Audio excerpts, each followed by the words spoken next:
Hello, this is Wayne Rivers at the Family Business Institute. Thank you for tuning in. Please give us the benefit of your comments and click on our social media icons too. Thank you. This week I want to talk about the value of a sanity check.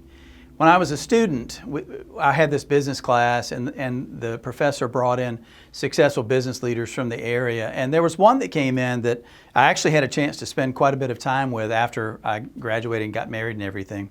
But I remember that in his presentation, he used this term sanity check.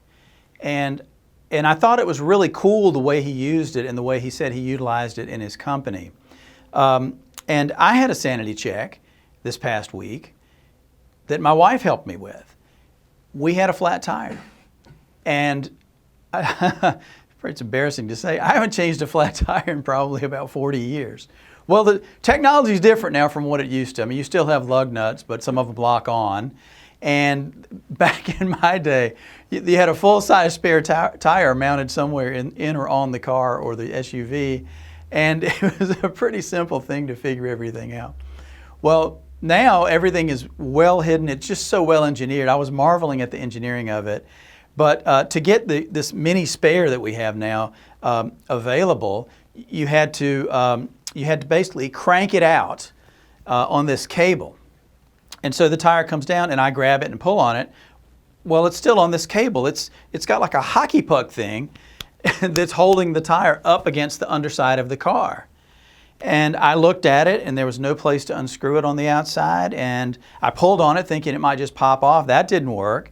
And my wife looked at it and she couldn't figure it out. And I'm ready to call AAA to come, give us a tow and help this poor old man who can't figure out how to get the spare off. And after a minute or two, my wife took this hockey puck thing and, it won't come through the hole, it's too big. She just turned it this way.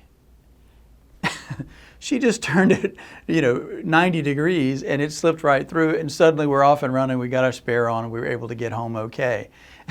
She said it was a team effort, and it was, because I was about to completely give up.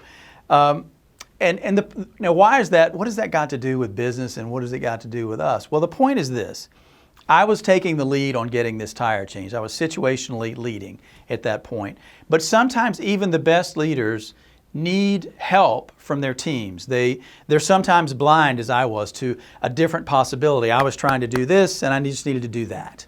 That simple. So I needed help with that. Sometimes leaders are just flat out wrong. They see things wrong. They interpret things wrong. They just don't see the whole picture somehow. And I can think of the biggest classic business case for this was New Coke. If you guys remember New Coke, introduced with much fanfare, and golly Moses, we would all, as leaders, give anything to have a brand like Coke. And here these geniuses came along and they said, well, we're going to toss this old one away. And now we have New Coke and it's going to be better. And the market reacted in the worst possible way. It was a disaster and a flop, probably the most famous business flop in all of modern business history. I don't think those leaders subjected themselves to sanity checks. It is a team effort. And leaders need a team of equals. It's not okay, in my opinion, to have a king and then everybody else sort of relying on that monarch for making decisions. I think the best leaders have teams of equals.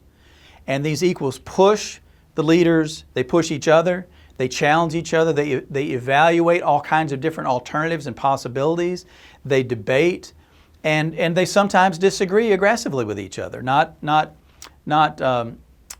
tactlessly, but sometimes they really do have differences and they have to work through those things. But that makes the team stronger. That makes the team stronger. So if I think back to this business class that I had and the definition of sanity check, I think a sanity check is a team of equals that pushes a leader and then listening. That's the key. You've got to listen to your team so that they can help you get the tire changed when you're too blind to figure it out yourself. I'd like to have your comments. Maybe you have some good stories where your wives were able to point you in the right direction too. This is Wayne Rivers at the Family Business Institute. Thank you.